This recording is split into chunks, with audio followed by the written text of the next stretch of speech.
La contre-offensive a commencé à plein régime. Madiar et ses drones reprennent méthodiquement la Crimée à la Russie. Blackout et sécheresse. Les forces ukrainiennes ont déjà incendié 136 infrastructures énergétiques des occupants. À cela s'ajoute la fièvre de l'essence, les QR codes noirs et les loteries nocturnes pour 20 litres de carburant. Mais il y a un petit hic. Les habitants de Crimée se sont mis en masse à faire des dons à l'armée ukrainienne. Ils se préparent déjà à rentrer chez eux. Et aussi un précédent historique. Comment l'Ukraine va étouffer le groupe ennemi dans un encerclement de fait, même sans assaut? Le cauchemar logistique du Kremlin est déjà devenu réalité. Regardez tout cela dès maintenant. Bonjour, c'est l'Ukraine aujourd'hui. Andrei Silakov et les dernières actualités.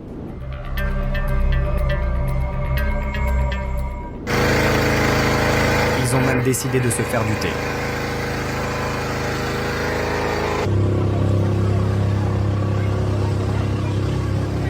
Au bourdonnement habituel des drones ukrainiens, en Crimée s'ajoutent désormais de nouveaux sons, ceux des générateurs qui ronronnent. La première phase de la désoccupation de la Crimée a déjà commencé et elle se déroule sous nos yeux. Une habitante locale raconte maintenant comment se passe la vie sur la péninsule temporairement occupée. Écoutons. Bonjour à tous, ici la Crimée Yalta. Cela fait 3 jours qu'il n'y a pas d'électricité et la majeure partie de la ville est privée d'eau. Voilà.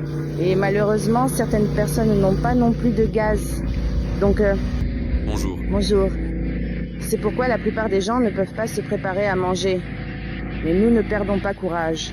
C'est le 3e jour que nous avons une cuisine de campagne. Chaque voisin cuisine à tour de rôle. En somme, c'est ainsi que vit désormais la Crimée autrefois prospère, une station balnéaire emblématique et internationale. Mais comme l'a déjà dit Robert Brodby, c'est temporaire, il faut juste patienter un peu. Car contrairement aux stéréotypes, la contre-offensive moderne ne commence pas par des attaques frontales de chars, mais par un étranglement technologique de l'ennemi. Les analystes militaires et les vétérans constatent, les forces des systèmes de drones ukrainiens sont en train de piéger le groupe de Poutine sur la péninsule dans un encerclement tactique hermétique. Les frappes quotidiennes sur la logistique, l'énergie, les entrepôts et les bases privent progressivement les occupants de la capacité physique de mener des opérations de combat. En ce moment, le blocus de la Crimée est en cours. Dans le langage militaire, cela peut être qualifié d'encerclement tactique, car l'ennemi perd progressivement la capacité d'approvisionner efficacement ses troupes. L'ampleur de cette destruction de précision est tout simplement stupéfiante. En seulement 2 jours, nos drones ont réduit en miettes 19 nœuds énergétiques de l'ennemi, dont 17 se trouvaient directement en Crimée temporairement occupée. Et depuis le début du mois de juillet, ce chiffre a atteint 136 cibles touchées. La péninsule sombre rapidement dans l'obscurité. Le blackout étend impitoyablement sa géographie, entraînant avec lui des coupures d'eau et des interruptions de communication. Le fameux porte-avions insubmersible russe s'est en réalité révélé être une immense cible dont on détruit méthodiquement tout le système vital. Désormais, l'Ukraine tente à l'aide de drones de créer la même situation qu'elle cherchait à atteindre en 2023 par une offensive terrestre, isoler la Crimée. Le calcul consiste à créer ce même cauchemar logistique sur lequel on comptait alors et qui pourrait en fait forcer la Russie à entamer des négociations. C'est précisément ce plan qui est en train d'être mis en œuvre actuellement. L'apogée de l'absurdité de l'occupation se déroule en ce moment dans les stations-service de Crimée. Les frappes systématiques contre les dépôts de pétrole ont provoqué une crise du carburant d'une telle ampleur que l'achat d'essence est devenu une quête humiliante. Désormais, pour obtenir à peine 20 litres d'essence 95, les habitants de Crimée doivent participer à une loterie numérique chaque soir. À exactement 22 heures, ils doivent actualiser frénétiquement un bot spécial sur Telegram, suppliant le système de leur délivrer le précieux QR code pour faire le plein. Et cela dans une région que la propagande russe qualifiait de la plus protégée au monde. Sans QR code, il sera possible d'acheter du diesel NP jusqu'à 40 litres, de l'essence AI 95 NP jusqu'à 20 litres et de l'AI 100 jusqu'à 40 litres. 3 autres types de carburants ne seront disponibles qu'avec des QR codes, l'AI 92 et l'AI 95 jusqu'à 20 litres, ainsi que le propane-butane jusqu'à 40 litres. Il sera permis de remplir du carburant dans un bidon uniquement sur présentation de l'original du certificat d'immatriculation du véhicule. Le numéro du véhicule sur les documents doit correspondre aux informations du QR code. Une partie du carburant pourra être versée dans le réservoir et le reste dans un bidon pour un générateur domestique. Et ici, une situation assez curieuse et cocasse s'est produite pour les Russes en Crimée. Visiteurs et habitants de la péninsule ont voulu contourner les restrictions sur le carburant en faisant des dons massifs aux forces ukrainiennes. Comment est-ce possible? Les experts ukrainiens y sont pour beaucoup. Regardez ça. Je tiens à exprimer mon respect à tous ceux qui ont fait ça.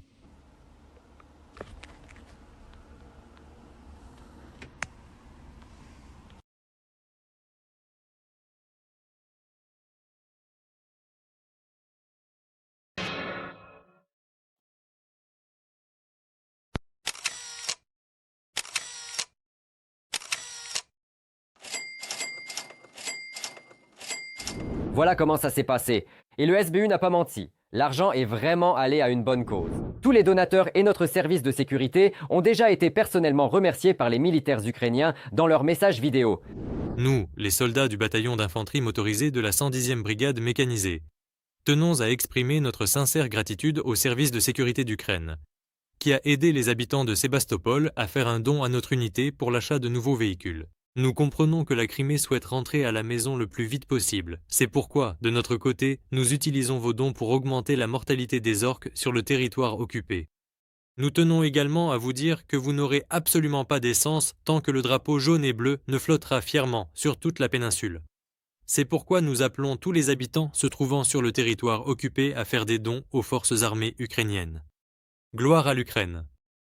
Toute cette agonie, c'est le résultat de la stratégie géniale du commandant des forces de système sans pilote, Robert Brovdi, alias Madiar. Il a affirmé que l'Ukraine pouvait libérer des territoires sans opération terrestre sanglante. En privant l'ennemi de carburant, de munitions et de communication, les drones transforment la présence russe en Crimée en un piège absurde et mortel.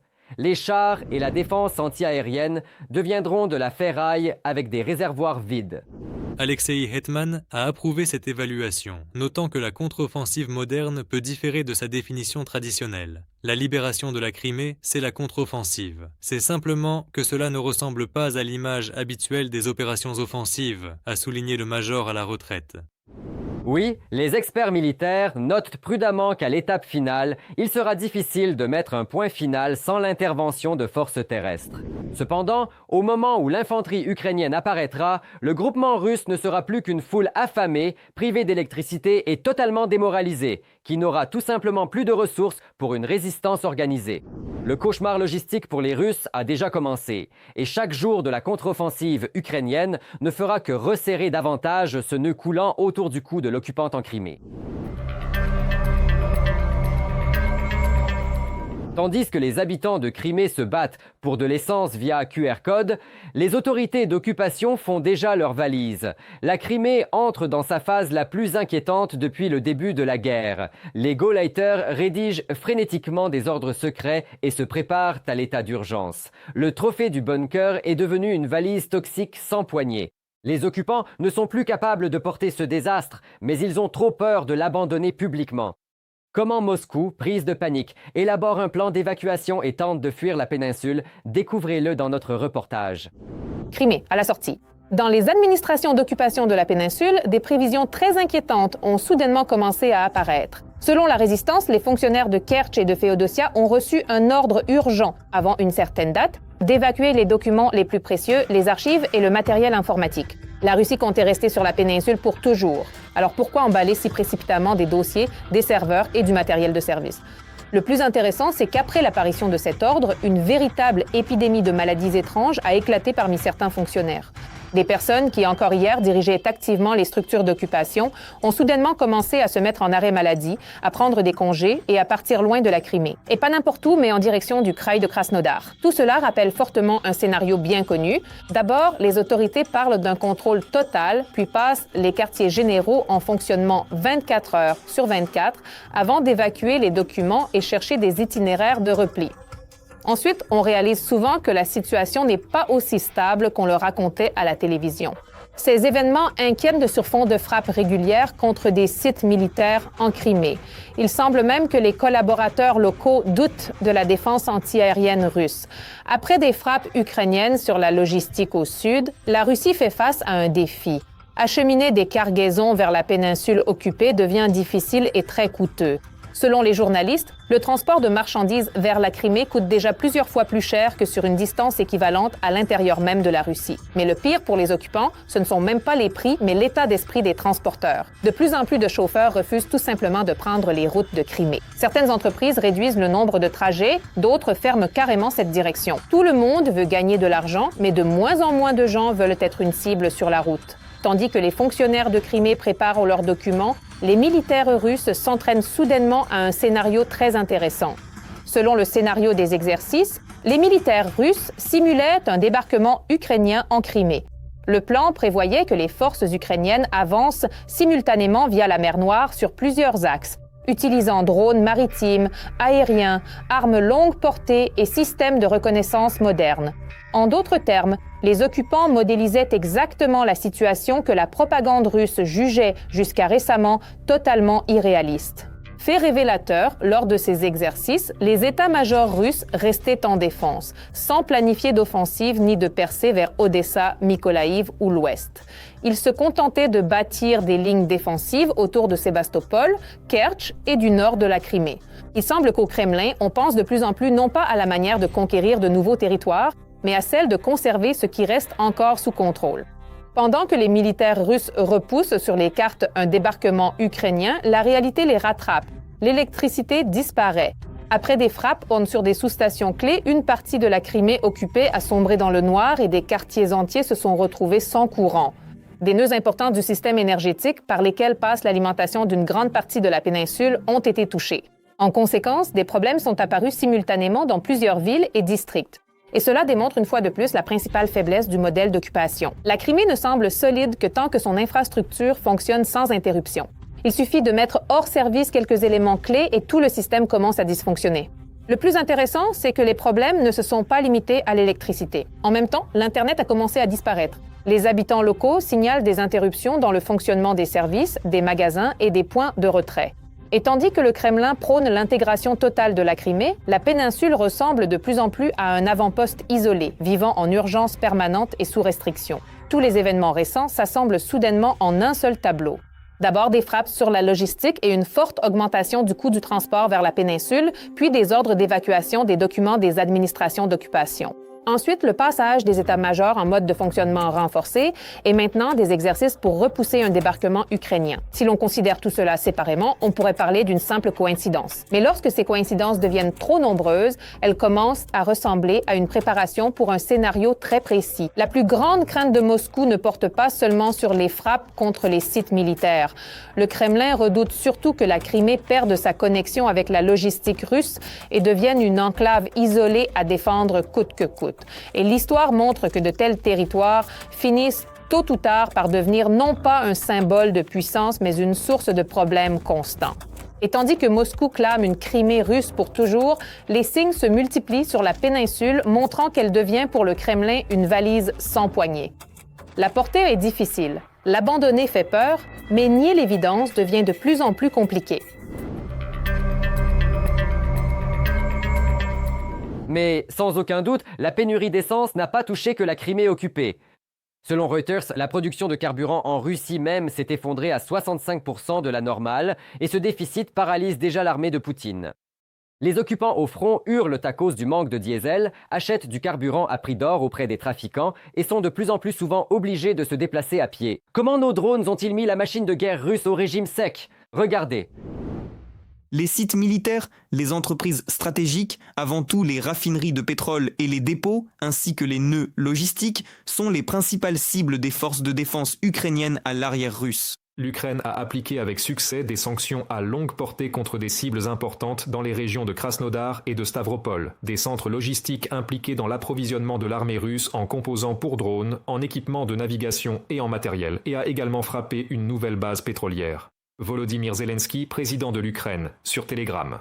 Le dépôt pétrolier était en train de brûler à Armavir. Selon les autorités locales, l'incendie a couvert une surface de 800 mètres carrés. Les attaques des forces de défense ukrainiennes contre les infrastructures pétrolières du pays agresseur ont provoqué la crise du carburant la plus grave de toute l'histoire de la Fédération de Russie. Une pénurie sévère et une flambée des prix de l'essence et du diesel ont contraint les autorités à passer à une gestion manuelle. Le gouvernement a élaboré un nouveau schéma de répartition du carburant. Les livraisons privilégient désormais les structures étatiques. En tête, l'armée et le complexe militaro-industriel. Les agriculteurs arrivent loin derrière, puis les entreprises et automobilistes ordinaires. Ces mesures vont déséquilibrer davantage le marché sans résoudre le problème, selon les analystes. Le coup sérieux porté par l'armée ukrainienne visant à détruire l'énergie russe et la structure de l'industrie du raffinage du pétrole influence déjà directement l'humeur des Russes. La destruction des principaux centres et hubs logistiques influence également cet état d'esprit. Car il est évident qu'il y a une différence entre entendre parler de la guerre quelque part ou la voir à la télévision et le fait qu'elle affecte directement la sécurité, la vie quotidienne et le confort des Russes eux-mêmes. Même les catégories prioritaires subissent une grave pénurie de carburant. Des militaires russes ont raconté aux médias Verstka qu'il y avait des interruptions d'approvisionnement sur la ligne de front. Il s'agit d'une baisse significative des livraisons, chutant de près de 30% selon certaines sources. Selon The Moscow Times, en raison de la pénurie d'essence, les militaires russes doivent acheter du carburant à des spéculateurs 5 à 6 fois plus chers qu'en station-service. Ou attendre le retour de camarades avec des jerrycans. Ils se plaignent du carburant du ministère de la Défense. Les experts n'attendent aucune amélioration de la situation. La production d'essence en Russie est bien en dessous de la demande, et peu de volontaires acceptent de fournir ce pays agresseur. Pour lutter contre la pénurie, la Russie importe de l'essence non seulement du Kazakhstan, mais aussi de la Biélorussie et de l'Inde. Selon l'une des sources, la raffinerie kazakh Kondensat a expédié en juillet 5000 tonnes d'essence automobile dans la région de la Volga et la région de Moscou, y compris un lot d'environ 1000 tonnes au cours de la première décade de ce mois. Extrait d'une publication de The Moscow Times. L'État tente d'accélérer la réparation des raffineries, mais plusieurs ont été la cible répétée des forces ukrainiennes. Selon les experts, on ne peut compter sur une reprise stable du secteur. Les médias russes ont rapporté que des raffineries de pétrole ayant une capacité de traitement totale d'environ 40 millions de tonnes de pétrole par an sont revenues à la vente de carburant à la bourse de Saint-Pétersbourg. Mais les grandes entreprises, qui représentent plus de 45 millions de tonnes de traitement, n'ont pas encore repris leur participation aux échanges. Aujourd'hui, il s'avère que c'est le seul moyen d'arrêter la guerre. Il s'agit de porter de nombreux coups de représailles sur le territoire, sur les infrastructures situées en Russie. Eh bien, si ce nombre dépasse une certaine valeur seuil, croyez-moi, vous entendrez un véritable hurlement de la part de ce personnage, Lavrov. En voyant leurs déclarations, en observant leurs réactions nerveuses, leurs réactions paniquées, les disparitions à nouveau, temporaires certes, mais la disparition du même personnage, Poutine ces dernières semaines, tout cela indique qu'il commence à réaliser que la guerre se déroule, pour le dire gentiment, selon un scénario tout à fait différent. Face à la crise du carburant, le Kremlin privilégie les moscovites et les habitants de Saint-Pétersbourg. Les provinciaux, et surtout la Crimée occupée, importent peu à Moscou, alors qu'en pleine moisson, le ministère de l'Agriculture a préconisé aux fermiers d'utiliser pour leurs machines du fioul domestique et du diesel soufré. Dmitro-Shula, Andriy Dmitrenko, Freedom. Et la pyramide financière du Kremlin s'effondre désormais, sans aucune aide extérieure. Ils ont été contraints de colmater les brèches du budget dans la panique. Le ministère russe des Finances a officiellement suspendu la vente d'obligations d'État, par lesquelles Poutine tentait désespérément de combler l'énorme déficit budgétaire. Le marché a dit non, fermement. Les titres chutent et les 4 dernières enchères ont échoué. Les investisseurs refusent de financer la guerre. Comment la finance russe entre-t-elle dans une spirale mortelle ? Voyez le reportage. Les réserves d'or de la Banque centrale de Russie ont chuté à un niveau historiquement bas, selon un rapport du Conseil mondial de l'or. En juin, elles ont diminué de plus de 9 tonnes, et depuis le début de l'année de 43 tonnes et demie, écrit The Moscow Times en se référant aux données du régulateur. En volume comparable, la Russie n'a vendu de l'or qu'une seule fois, en 2002. À l'époque, en 6 mois, les réserves d'or de la Russie avaient diminué de 36 tonnes. La vente de métaux précieux est une mesure extrême. Mais dans les conditions actuelles, le Kremlin n'a pas d'alternative, expliquent les experts. Quand les revenus du pétrole et du gaz sont inférieurs à la règle budgétaire ou si les fonds souverains sont investis à l'intérieur du pays, la Banque de Russie effectue des opérations de compensation avec des actifs liquides. La Banque centrale exécute seulement le mécanisme technique et ne prend pas la décision autonome de combler le déficit par la vente d'or. Vladimir Chernov, analyste chez Freedom Global, dans un commentaire pour Reuters. Selon les données du ministère des Finances de Russie, le déficit budgétaire cumulé du pays à la fin juin s'élevait à 5 700 milliards de roubles. Cela représente 2,5% du PIB. La loi sur le budget fédéral pour l'ensemble de l'année 2026 prévoit un déficit de 3 790 milliards de roubles, soit 1,6% du PIB. Dans une telle situation, même une augmentation hypothétique des revenus provenant de la vente de pétrole ne suffirait pas à combler le trou dans le budget, estiment les experts. En effet, Moscou doit désormais acheter des produits pétroliers et même ses partenaires commerciaux de longue date ne se précipitent pas pour les lui vendre à prix réduit. L'Inde, sur laquelle ils comptaient publiquement et dont ils parlaient tant à leurs Russes, a soudainement doublé les droits d'exportation sur les carburants, en particulier sur le diesel et le kérosène d'aviation. C'est justement ce dont la Russie a le plus besoin en ce moment. Voilà, donc ils ont augmenté les prix même pour eux. C'est pourquoi la situation sur les marchés mondiaux est extrêmement défavorable pour eux. Et je pense que même une guerre en Iran ne les sauvera pas. En janvier 2026, le gouvernement russe a augmenté la taxe sur la valeur ajoutée de 20 à 22%. Mais les pharmacies, les restaurants, les salons de beauté et les petits magasins demandent de plus en plus souvent à leurs clients de payer en espèces, afin de garder une plus grande partie de leurs revenus hors de la comptabilité, c'est-à-dire tout simplement pour ne pas payer la TVA. À cela s'ajoutent également des problèmes de paiement électronique en raison des blocages et des coupures d'Internet. Les Russes retirent de l'argent liquide, mais ne sont pas pressés de le remettre dans le système bancaire, constatent les experts. Autrement dit, l'ensemble de ces problèmes sont directement corrélés au manque de confiance flagrant de la population envers le système bancaire. Peu importe en réalité aujourd'hui de quelle banque il s'agit, qu'elle soit proche ou non du Kremlin. Le sentiment de méfiance généralisée continue néanmoins de croître. Et l'une des raisons majeures de cette crise bancaire n'est pas seulement la déconnexion de la Russie du système SWIFT, ou l'absence prolongée de certains paiements entre les différentes entités économiques. C'est précisément ce retrait massif des dépôts de la population qui peut provoquer ou accélérer la crise bancaire, laquelle, en principe, n'est pas loin. En mai, le nombre de demandes d'opérations de change en Russie a été multiplié par 12 par rapport à janvier, selon le service de renseignement extérieur de l'Ukraine. Si au début de l'année, près de 59% des transactions portaient sur des montants supérieurs à 1 million de roubles, désormais plus de 90% des demandes concernent des sommes allant jusqu'à 100 000. Cela signifie que les opérations de change intéressent désormais des Russes ayant des revenus bien plus modestes. On se demande pourquoi le taux de change est si élevé, vu qu'il est maintenu artificiellement. Et que se passera-t-il lorsqu'il ne sera plus maintenu simplement parce qu'il n'y aura plus de ressources? Le taux de change s'envolera instantanément vers des sommets. Et donc, si vous sentez qu'actuellement, le taux de change est, pour ainsi dire, de 70 roubles pour $1, mais que dans un mois, il pourrait déjà être de 120 roubles, voire 150, il est évidemment préférable d'acheter des dollars maintenant à 70 plutôt que de devoir les acheter dans quelques mois à 120 ou même 150.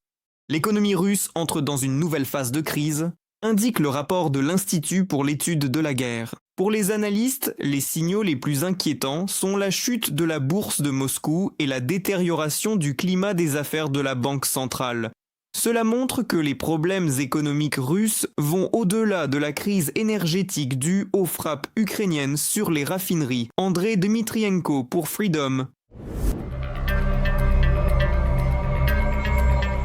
Et vous, qu'en pensez-vous? Dites-le moi en commentaire, mettez un like et restez informés. Ce n'est que le début pour la suite.